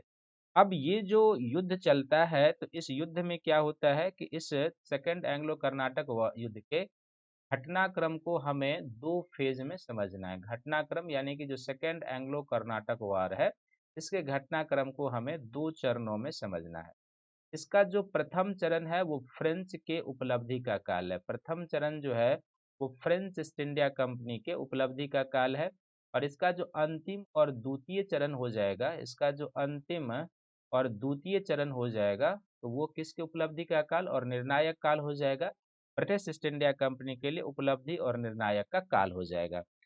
तो प्रथम चरण में क्या होता है कि इस युद्ध में प्रथम चरण में क्या होता है कि एक अंबूर का युद्ध होता है। और इस अंबूर के युद्ध में क्या होता है कि प्रथम चरण में अंबूर का युद्ध होता है। और अंबूर के युद्ध में क्या होता है कि जो कर्नाटक का नवाब होता है अनवरुद्दीन मारा जाता है। अंबूर के युद्ध में जो कर्नाटक का नवाब है, कर्नाटक का नवाब अनवरुद्दीन मारा जाता है। अनवरुद्दीन कर्नाटक का नवाब अनवरुद्दीन मारा जाता है, अनवरुद्दीन मारा जाता है। यानी कि जो त्रिगुट थी, जो डुप्ले था, क्योंकि कर्नाटक के लिए इसने सपोर्ट किसका किया था चंदा साहिब का। तो अंबूर का युद्ध होता है जिसमें एक तरफ जो त्रिगुट ईस्ट इंडिया कंपनी के नेतृत्व में बना था वो हो जाएगा और दूसरी तरफ जो डुप्ले के नेतृत्व में बना था वो। तो अंबूर के युद्ध में जो प्रथम चरण मैंने पहले ही कहा कि फ्रेंच ईस्ट इंडिया कंपनी के लिए निर्णायक चरण होता है। कर्नाटक के नवाब की हत्या कर देते हैं यानी डुप्ले चंदा साहिब। और जो मुजफ्फर जंग की सेना है अंबूर के युद्ध में कर्नाटक के नवाब को पराजित करते हैं और कर्नाटक के नवाब की क्या हो जाती है हत्या हो जाती है। और कर्नाटक के नवाब की हत्या हो जाने के बाद क्या होता है कि जो अनवरुद्दीन का पुत्र है उसका नाम है मोहम्मद अली। कर अनवरुद्दीन का जो पुत्र है उसका नाम है मोहम्मद अली। तो ये मोहम्मद अली क्या होता है कि अपना जान बचाने के लिए त्रिचना पल्ली भाग जाता है, त्रिचनापल्ली भाग जाता है। और जब कर्नाटक में अनवरुद्दीन की हत्या हो जाती है तो यहाँ पर डुप्ले के द्वारा क्या किया जाता है चंदा साहिब को यहाँ का गद्दी दे दिया जाता है। कर्नाटक की गद्दी पर कौन बैठ जाएगा, चूंकि जो अनवरुद्दीन है उसकी हत्या हो चुकी है, उसका पुत्र मोहम्मद अली त्रिचनापल्ली भाग चुका है। और चंदा साहिब को जिस तरीके से पहले बातचीत हुआ रहता है यहाँ का नवाब बना दिया जाता है। एक अन्य युद्ध होता है, इसी के बाद एक अन्य युद्ध होता है और युद्ध में क्या होता है कि यहाँ पर युद्ध में नासिर जंग भी क्या होता है कि नासिर जंग मारा जाता है। एक अन्य युद्ध में नासिर जंग भी मारा जाता है, नासिर जंग। और नासिर जंग कौन है तो नासिर जंग जो मारा जाता है युद्ध में, बेसिकली यहाँ पर फिर से फ्रेंच ईस्ट इंडिया कंपनी को सहायता मिल जाती है, क्योंकि आपने देखा है कि अभी जो इससे पहले त्रिगुट का निर्माण हुआ था, इस त्रिगुट में आपने देखा है कि एक तरफ फ्रेंच है, चंदा साहिब है, मुजफ्फर जंग है। तो चंदा साहिब को यहाँ पर गद्दी मिल गई, कहाँ पर? कर्नाटक की अंबूर के युद्ध के बाद। अब अंग्रेजों के गुट का जो नासिर जंग था, वो भी एक अन्य युद्ध होता है, उसमें मारा जाता है। और जब नासिर जंग मारा जाता है तो France French east India company के संरक्षण में क्या होता है कि नासिर जंग के मारे जाने के बाद फ्रेंच ईस्ट इंडिया कंपनी के संरक्षण में मुजफ्फर जंग जो होता है, मुजफ्फर जंग हैदराबाद का नवाब बन जाता है। मुजफ्फर जंग हैदराबाद का नवाब बन जाता है। तो इस युद्ध के प्रथम हैदराबाद का नवाब, इस युद्ध के प्रथम चरण में क्या होता है कि दोनों जगह फ्रेंच ईस्ट इंडिया कंपनी को निर्णायक सफलता मिल चुकी होती है। अंबूर के युद्ध के बाद कर्नाटक के नवाब की हत्या अनवरुद्दीन की, चंदा साहिब कर्नाटक का नवाब बन चुका है और मोहम्मद अली त्रिचनापल्ली भाग चुका है। और एक अन्य युद्ध होता है जिसमें क्या होता है कि फ्रेंच ईस्ट इंडिया कंपनी और उसके जो गुट के लोग हैं, जिसमें चंदा साहिब शामिल है, मुजफ्फर जंग शामिल है, ये सब मिलकर क्या करते हैं, युद्ध होता है। नासिर जंग की युद्ध में पराजय होती है और उसकी हत्या कर दी जाती है। और जब हैदराबाद के गद्दी के लिए दूसरा जो अंग्रेज समर्थक कैंडिडेट था वो मारा जाता है, तो यहाँ पर फ्रेंच ईस्ट इंडिया कंपनी के समर्थन में क्या होता है कि नासिर जंग जो है, ये मुजफ्फर जंग जो है यहाँ का शासक बन जाता है। ये ध्यान में रखने की जरूरत है। लेकिन इसके बाद क्या होता है कि ये यही युद्ध है कि यहाँ पर क्या होता है कि अंग्रेजों की स्थिति काफी कमजोर हो जाती है। लेकिन युद्ध का जो द्वितीय चरण है, वो द्वितीय चरण क्या है कि एक कंपनी के कलर के रूप में नियुक्त हुआ रॉबर्ट क्लाइव के योग्यता का और कूटनीतिक क्षमता का ये चरण है। तो रॉबर्ट क्लाइव जो है सो यहाँ पर एक सुझाव देता है अंग्रेजी ईस्ट इंडिया कंपनी को, अपने सेनानायकों को, कि त्रिचनापल्ली में जहाँ पर मोहम्मद अली है, वहां पर इसने क्या किया कि त्रिचनापल्ली में मोहम्मद अली को बचाने के लिए, क्योंकि यहाँ पर जो फ्रेंच ईस्ट इंडिया कंपनी यानी डुप्ले, चंदा साहिब और जो मुजफ्फर जंग था, ये तीनों सेनाएं मिलकर क्या किया था कि त्रिचनापल्ली का घेरा डाल दिया था मोहम्मद अली को। क्योंकि यदि मोहम्मद अली जिन्ना जिंदा रहेगा तो कर्नाटक के नवाब अनवरुद्दीन का वो पुत्र है, तो अनवरुद्दीन के उत्तराधिकार के रूप में वो फिर से कर्नाटक के गद्दी पर दावा कर सकता है। तो इसलिए ये तीनों कंपनियां, तीनों सहायक सेनाएं मिलके, यानी कि जो डुप्ले की सेना है, जो चंदा साहिब की सेना है और जो मुजफ्फर जंग की सेना है, ये लोग त्रिचनापल्ली को घेरे हुए हैं, जिसमें मोहम्मद अली है। तो रॉबर्ट क्लाइव यहाँ पर एक सुझाव देता है, कहता है कि यदि आपको त्रिचनापल्ली के घेरे में मोहम्मद अली को बचाना है, त्रिचनापल्ली में मोहम्मद अली को बचाना है, मोहम्मद अली को बचाना है, तो कर्नाटक की राजधानी आरकाट का घेरा डालना होगा। बचाना है तो इसने कहा कि हमें कर्नाटक की राजधानी अर्काट का घेरा डालना है, अर्काट का घेरा डालना होगा। और ये क्या थी? कर्नाटक की उस समय की राजधानी थी। और कर्नाटक का उस समय नवाब कौन था? तो चंदा साहिब था। क्लाइव का जो यह प्रस्ताव था, ये ईस्ट इंडिया कंपनी के जो उस समय के युद्ध नायक थे, सेना नायक थे, स्वीकार कर लिया गया। और जब क्लाइव के द्वारा आरकाट का घेरा डाला गया, तो जैसे क्लाइव ने सोचा था वैसे ही हुआ कि चूंकि ये कर्नाटक की राजधानी थी आरकाट, तो इस आरकाट को बचाने के लिए क्या हुआ कि त्रिचनापल्ली का जो घेरा डाला हुआ था, डुप्ले, उसकी सेना, जो चंदा साहिब और जो मुजफ्फर जंग, इन सभी ने त्रिचनापल्ली से के घेरे को उठा लिया और आरकाट को बचाने के लिए आ गए। इधर क्या हुआ कि जैसे ही आरकाट का घेरा डाला, तो त्रिचनापल्ली का घेरा उठा लिया गया और त्रिचनापल्ली में इस तरीके से अंग्रेज मोहम्मद अली को बचाने में सफल हो गए। और इस तरीके से जो आरकाट का घेरा डाला था, तो आरकाट को भी अंग्रेजों ने इस समय क्या किया, एक तरीके से जीत लिया, अंग्रेजों ने एक तरीके से जीत लिया। और इसके बाद जो है सो कुछ समय के बाद क्या होता है कि युद्ध का जो ये चरण होता है, ये फ्रेंच ईस्ट इंडिया कंपनी के लिए अवसान का काल यहीं से शुरू हो जाता है। और कर्नाटक का कुछ समय के बाद चंदा साहिब की भी तंजौर के नवाब के द्वारा कुछ समय के बाद चंदा साहिब की हत्या कर दी जाती है। तंजौर के नवाब के द्वारा कुछ समय के बाद चंदा साहिब की हत्या कर दी जाती है। चंदा साहिब की हत्या, ये अंग्रेज के उकसाने पर ही किया जाता है, चंदा साहिब की हत्या कर दी जाती है। और जाहिर सी बात है कि जब चंदा साहिब की हत्या कर जाएगी तो कर्नाटक का उत्तराधिकारी कौन बनेगा? मोहम्मद अली। तो चंदा साहिब की मृत्यु के बाद अंग्रेज समर्थक प्रत्याशी जो मोहम्मद अली था, वो मोहम्मद अली क्या हो गया? कर्नाटक का नवाब बन गया। और इस तरीके से युद्ध के इस अंतिम घड़ी में क्या होता है? युद्ध के अंतिम घड़ी में जो है सो अंग्रेजों को बढ़त मिल जाती है, अंग्रेजों को बढ़त मिल जाती है। अंग्रेजों को क्या बढ़त मिल जाती है? तो कर्नाटक में इनका जो कैंडिडेट है नवाब बन चुका है मोहम्मद अली, आरकाट को ये लोग जीत चुका है। और चूंकि अब फ्रेंच ईस्ट इंडिया कंपनी और ब्रिटिश ईस्ट इंडिया कंपनी दोनों इस युद्ध को लंबा खींचना नहीं चाहते थे, इसलिए दोनों में शांति सुलह हो जाती है। लेकिन यहाँ पर एक कूटनीतिक दबाव के तहत अंग्रेज क्या करते हैं कि जब शांति सुलह होती है सेकेंड एंग्लो कर्नाटक वॉर के समय, तो अंग्रेजों ने फ्रेंच ईस्ट इंडिया कंपनी और फ्रेंच सरकार पर यह दबाव डाला कि भारत से डुप्ले को वापस लेना होगा, डुप्ले को वापस बुलाना होगा। क्योंकि ब्रिटिश ईस्ट इंडिया कंपनी के जो भी उस समय के कर्मचारी थे, जो सेनानायक थे, जो कमांडर थे, वो इस बात को जानते थे कि जब तक यहाँ पर डुप्ले रहेगा तब तक वो यहाँ पर षड्यंत्रकारी प्रवृत्ति को करते रहेगा। और डुप्ले को यहाँ से वापस खींचना जो था, ये अंग्रेजों के लिए फायदेमंद रहा और फिर फ्रेंच ईस्ट इंडिया कंपनी के लिए काफ़ी हानिकारक, क्योंकि डुप्ले भारतीय परिस्थितियों से परिचित था, योग्य सेना नायक था, कूटनीतिज्ञ था। तो और ब्रिटिश सरकार भी यही चाहती थी कि यहाँ से क्या किया जाए, उसको वापस भेज दिया जाए। ये ध्यान में रखने की जरूरत है। तो सेकेंड एंग्लो कर्नाटक वॉर के अंतिम समय में आपको यही याद रखना है कि कर्नाटक में अंग्रेज समर्थक प्रत्याशी मोहम्मद अली नवाब बन चुका है, आरकाट को ये लोग जीत चुके हैं, दूसरा पॉइंट, और डुप्ले को भी भारत से वापस भेजने में ये लोग सफल रहे। तो सेकेंड एंग्लो कर्नाटक वॉर जो अंतिम रूप से आप कहेंगे तो वो ईस्ट इंडिया कंपनी यानी ब्रिटिश ईस्ट इंडिया कंपनी के फेवर में चला गया था। अब लास्ट हो जाएगा जो तृतीय आंग्ल कर्नाटक वॉर होता है, तृतीय आंग्ल कर्नाटक वॉर। तो तृतीय आंग्ल यानी तृतीय आंग्ल कर्नाटक वार भी आप इसको कह सकते हैं, और तृतीय एंग्लो फ्रेंच प्रतिस्पर्धा भी आप कह सकते हैं, तृतीय आंग्ल कर्नाटक युद्ध।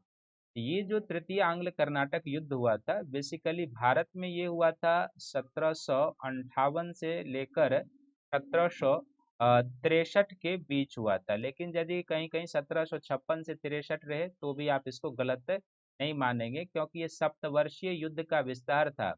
तो 1756 से लेकर 1763 के बीच तक सप्तवर्षीय युद्ध चला था, इसलिए आप इसे 1756 से भी काउंट कर सकते हैं, लेकिन अमूमन 1758। तो तृतीय आंग्ल कर्नाटक वॉर का सबसे पहले हम लोग देखेंगे कि कारण क्या था, वो देखेंगे।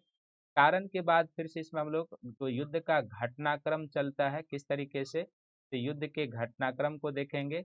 और घटनाक्रम के बाद इस युद्ध का अंत क्या होता है, कैसे होता है। तो अंत और अंत होने के बाद इस तृतीय आंग्ल कर्नाटक वॉर का परिणाम क्या होता है, इस परिणाम को हम लोग देखेंगे।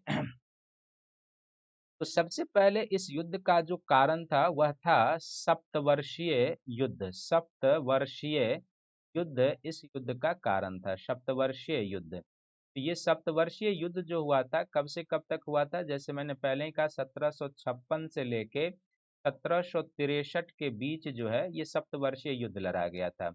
और ये जो सप्तवर्षीय युद्ध है, कहते हैं कि उपनिवेश विस्तार को लेकर, एक तरीके से आप इसको इस तरीके से समझें कि उपनिवेश विस्तार को लेकर लड़ा गया यह एक महत्वपूर्ण युद्ध है। उपनिवेश विस्तार को लेकर लड़ा गया, और उपनिवेश विस्तार को लेकर ये सप्तवर्षीय युद्ध किसके किसके बीच लड़ा गया था, तो ब्रिटिश जो ईस्ट इंडिया कंपनी थी या ब्रिटिश और जो फ्रेंच थी, तो ब्रिटिश और फ्रेंच के बीच ये लड़ा गया था। बेसिकली सप्तवर्षीय युद्ध यूरोप और जो नॉर्थ अमेरिका महाद्वीप है वहां पर उपनिवेश की प्राप्ति को लेकर और अन्य जगहों पर उपनिवेश की प्राप्ति को लेकर लड़ा गया युद्ध था। किसके किसके बीच, तो ब्रिटिश सरकार और फ्रेंच के बीच था। और जैसे मैंने पहले ही बताया कि जब भी ये लोग बाहर में लड़ते थे तो वही युद्ध भारत में भी शुरू हो जाता था, ये याद रखेंगे। तो पहला तो इसका कारण हो जाएगा कि सप्तवर्षीय युद्ध का ही यह एक विस्तार था भारत में। दूसरा इस समय क्या था कि जो फ्रेंच गवर्नर था डुप्ले के जाने के बाद गोडेहू बने थे, और गोडेहू के बाद जो है सो चूंकि वो योग्य नहीं था तो काउंट द लाली को जो है यहाँ का गवर्नर बनाया गया था। इसके बाद क्या होता है कि जैसे ही इस युद्ध की शुरुआत होती है तो घटनाक्रम मूल रूप से यही याद रखना है कि सप्तवर्षीय युद्ध इसका मूल कारण था। घटनाक्रम जो आगे बढ़ता है तो जैसे यूरोप में ये युद्ध शुरुआत होती है, भारत में भी ब्रिटिश और फ्रेंच ईस्ट इंडिया कंपनी के बीच युद्ध की शुरुआत हो जाती है। तो इस समय का जो फ्रेंच गवर्नर था जिसका नाम है Count de Lally, Count de Lally के द्वारा क्या किया जाता है, काउंट द लाली के द्वारा फोर्ट सेंट डेविड को जीत लिया जाता है, जो पांडिचेरी में है, अंग्रेजों का अधीन था। काउंट द लाली के द्वारा फोर्ट सेंट डेविड को जीत लिया जाता है, फोर्ट सेंट डेविड को जीत लिया जाए, ये एक किलेबंद बस्ती था। तो फोर्ट सेंट डेविड को जीत लिया जाता है, फोर्ट सेंट डेविड को जीत लिया जाता है, काउंट द लाली के द्वारा फोर्ट सेंट डेविड को जीत लिया जाता है। और दूसरा यहाँ पर अब जब फोर्ट सेंट डेविड जीत लेते हैं तो फिर यहाँ पर फ्रांसीसियों के द्वारा फिर से मद्रास को घेरने का प्रयास किया जाता है, फ्रांसीसी यानी काउंट द लाली के द्वारा मद्रासी फ्रांसीसी के द्वारा मद्रास को घेरने का प्रयास, मद्रास को समुद्र तट पर मद्रास को घेरने का प्रयास किया जाता है, यानी कि उसकी घेरेबंदी करने का प्रयास किया जाता है, घेरेबंदी करने का प्रयास। तो इस युद्ध का यदि आप देखेंगे ना तो दो चरण यदि आप मान लेंगे तो इसका भी जो प्रथम चरण है उसमें फ्रेंच को थोड़ी बहुत उपलब्धि मिल जाती है, क्योंकि काउंट द लाली के नेतृत्व में आप देख रहे हैं कि ये लोग जो फोर्ट सेंट डेविड है उसको जीत चुके हैं, पांडिचेरी में अंग्रेजों का अधीन था, और उसके बाद ये पूरी तरीके से मद्रास का भी घेरा डालने का प्रयास कर रहे थे। लेकिन यह जो तृतीय एंगल है कर्नाटक वॉर है, इस तृतीय एंगल कर्नाटक वॉर में जो है निर्णायक युद्ध जो लड़ा गया था तृतीय एंगल कर्नाटक वॉर में, तो निर्णायक युद्ध लड़ा गया था, निर्णायक युद्ध होता है बांडीवास का युद्ध होता है, निर्णायक तृतीय एंगल कर्नाटक वॉर में जो निर्णायक युद्ध होता है वो युद्ध कहलाता है बांडीवास का युद्ध कहलाता है। और जो ये बांडीवास का युद्ध होता है तो बांडीवास का युद्ध जो होता है वो कब होता है, 1760 में होता है। और इस बांडीवास के युद्ध में क्या होता है कि चार्ल्स आयर कूट अंग्रेज सेना कमांडर होते हैं, चार्ल्स आयर कूट के नेतृत्व में, चार्ल्स आयर कूट के नेतृत्व में, चार्ल्स आयर कूट के नेतृत्व में लाली की सेना को, लाली की सेना को पराजित किया जाता है, लाली की सेना को पराजित किया जाता है। यानी कि जो बांडीवास का युद्ध है उसमें अंग्रेज सेना का कमांडर चार्ल्स आयरकुट और फ्रेंच सेना का जो कमांडर था वो काउंट द लाली था, और लाली की सेना को क्या किया जाता है, पराजित कर दिया जाता है। इस युद्ध का जो अंत होता है तो इस युद्ध का अंत होता है चूंकि सप्तवर्षीय युद्ध का ये परिणाम था, तो सप्तवर्षीय युद्ध की जो अंत होती है वो पेरिस की संधि के साथ सप्तवर्षीय युद्ध अंत होता है।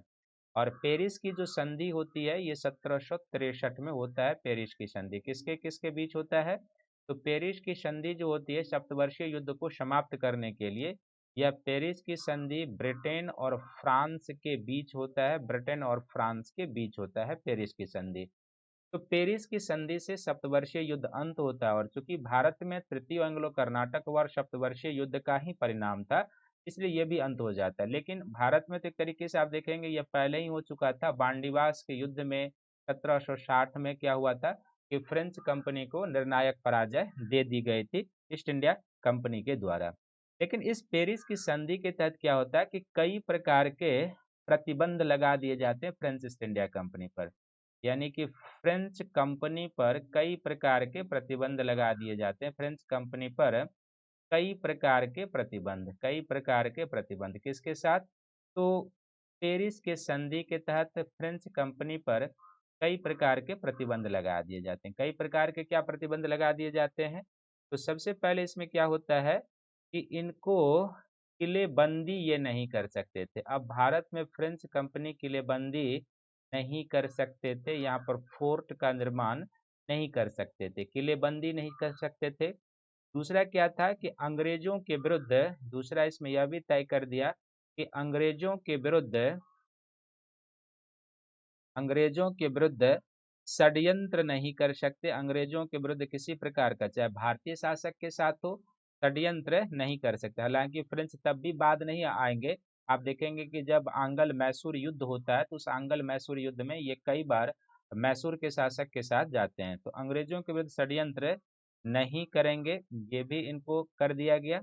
और तीसरा था कि ये अपनी सेना नहीं बढ़ाएंगे, अपनी सेना नहीं बढ़ाएंगे। और इस तरीके से ये तमाम प्रतिबंध लगा दिया गया। केवल और केवल अब भारत के साथ इनका व्यापारिक संबंध रह गया था, व्यापारिक संबंध रह गया था। कुछ जीते हुए जो अंग्रेजों ने क्षेत्र थे वो इनको वापस जरूर कर दिए थे।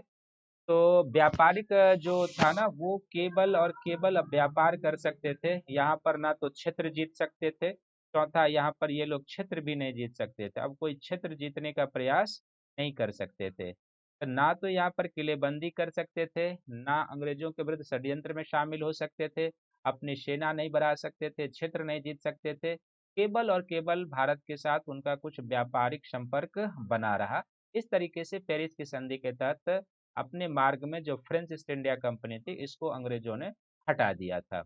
और उस क्षेत्र पर कर्नाटक और अधिकांश क्षेत्रों पर अंग्रेजों का नियंत्रण हो चुका था। और इससे पहले 1759 का बेदरा का युद्ध हुआ था। तो 1759 में बेदरा के युद्ध में ये डचों को पराजित कर चुके थे और डच को भी भारत से निकाल चुके थे। तो इस तरीके से तीन एंग्लो कर्नाटक वॉर हुआ। और तीनों एंग्लो कर्नाटक वॉर में तीन तरीके से आपने देखा कि युद्ध का कारण क्या था, युद्ध का घटनाक्रम कैसे चलता है, उसको भी दो चरण में, प्रथम चरण में कौन निर्णायक, अंतिम चरण में कौन निर्णायक स्थिति में पहुंचता है, और फिर युद्ध का अंत और परिणाम क्या होता है। इसी तरीके से आपको ध्यान में रखने की जरूरत। पीटी के लिए ये बहुत ही महत्वपूर्ण सेक्शन है। और मेंस में भी यदि आपका हिस्ट्री ऑप्शनल पेपर होगा तो आपकी ऑप्शनल पेपर का ये टॉपिक कवर हो गया। आप देखेंगे कई बार ये प्रश्न पूछा हुआ है।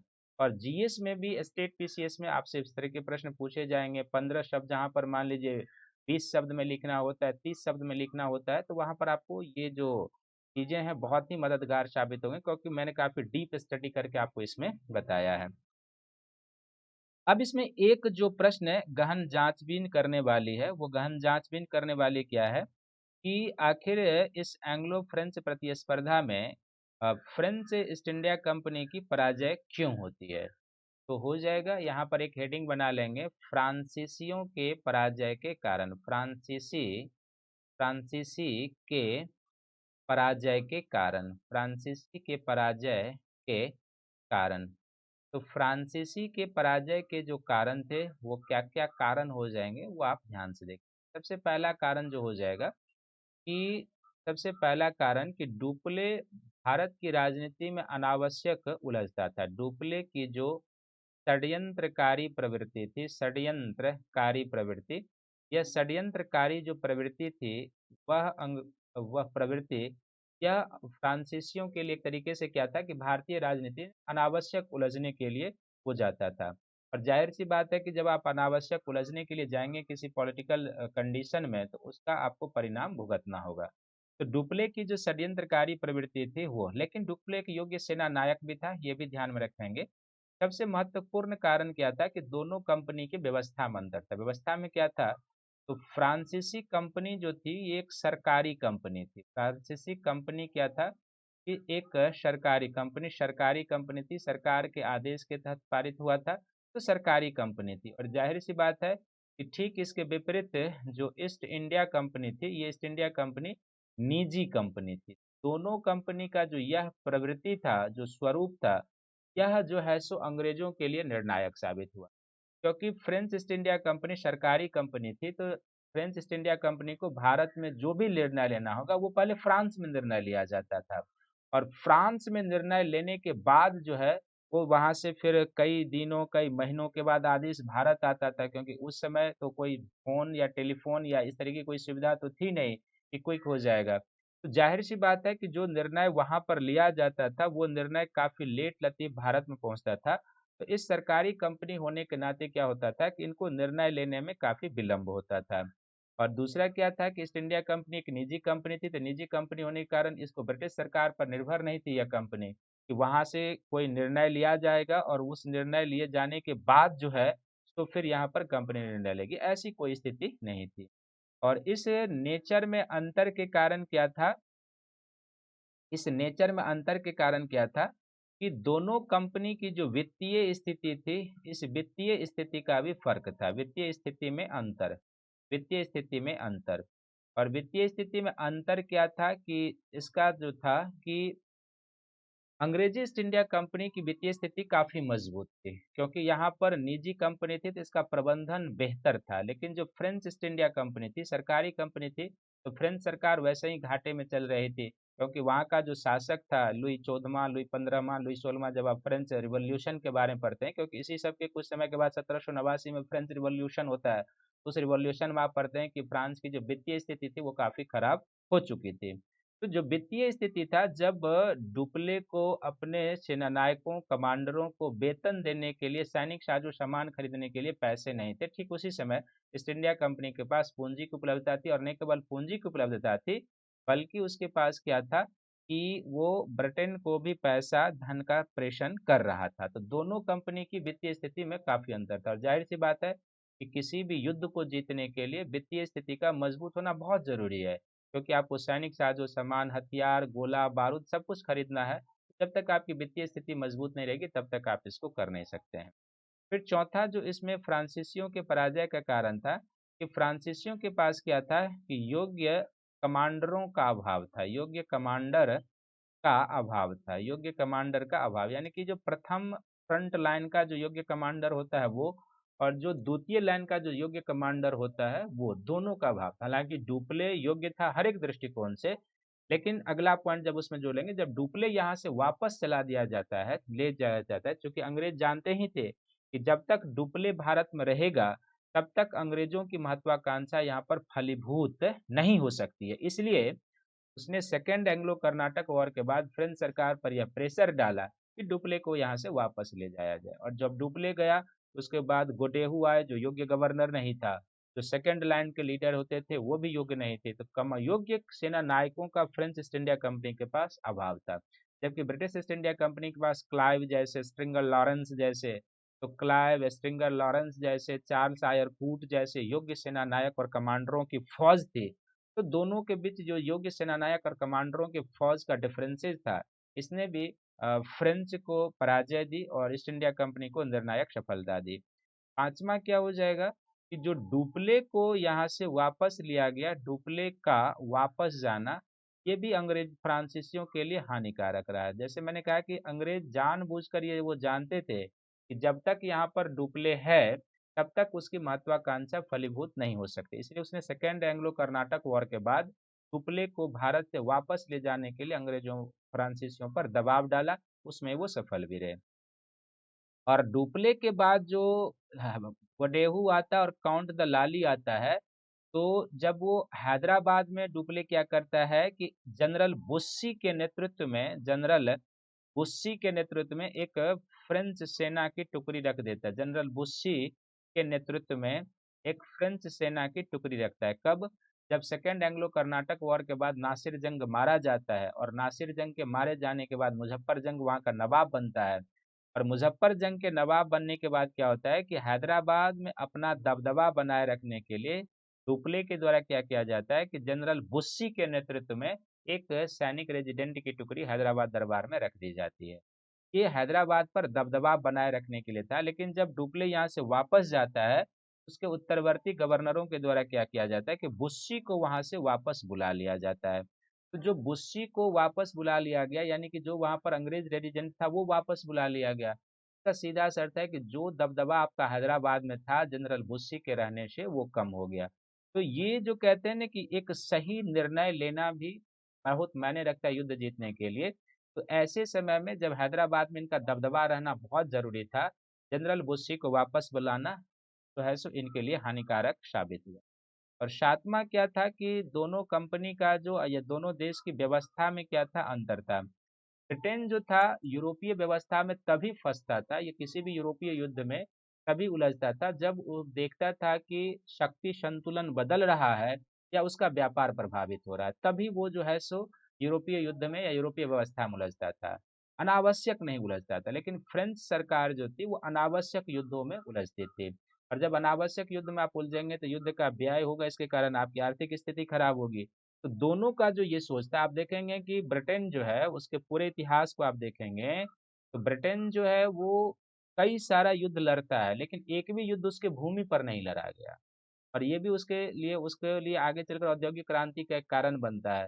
और जैसे मैंने पहले कहा कि वो तभी किसी युद्ध में हस्तक्षेप करता था जब वो देखता था कि शक्ति संतुलन उसके फेवर में नहीं, उसके अगेंस्ट जा रहा है, तब वो हस्तक्षेप करता था। और जब वह देखता था कि उसको व्यापार में अब हानि होने वाली है, तब वो हस्तक्षेप करता था। लेकिन फ्रेंच जो थे वो अनावश्यक यूरोपीय व्यवस्था में अन्य जगहों पर हस्तक्षेप करते थे, और इसी के कारण युद्ध होता था। युद्ध में आर्थिक स्थिति खराब होती थी, और वो आर्थिक स्थिति अन्य जगहों पर भी उनको प्रभावित करता था।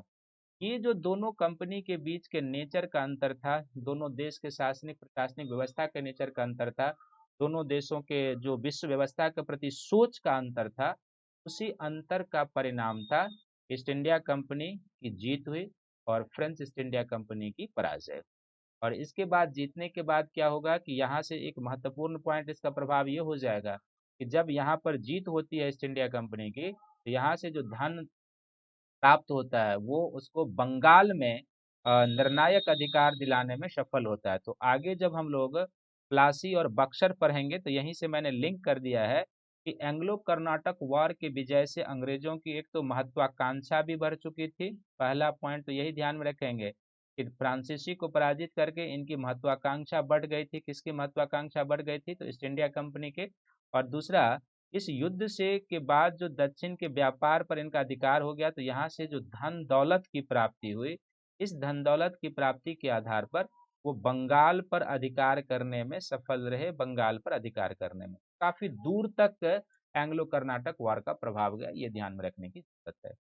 तो मैं उम्मीद करता हूँ कि ये लेक्चर आपको अच्छा लगेगा, और अगले लेक्चर में हम जो बंगाल में ब्रिटिश सत्ता का विस्तार हुआ था उस पर चर्चा करेंगे। तब तक आप इस वीडियो को देखिए, लाइक कीजिए, शेयर कीजिए, सब्सक्राइब कीजिए, और मिलते हैं अगले वीडियो में आपके साथ। तब तक सभी लोग इस वीडियो को देखिए, लाइक कीजिए, शेयर कीजिए, सब्सक्राइब कीजिए, और अगले वीडियो में हम मिलेंगे आपके साथ जो बंगाल में ब्रिटिश सत्ता का विस्तार होता है, उस बंगाल में ब्रिटिश सत्ता के विस्तार के बारे में हम आपसे मिलेंगे।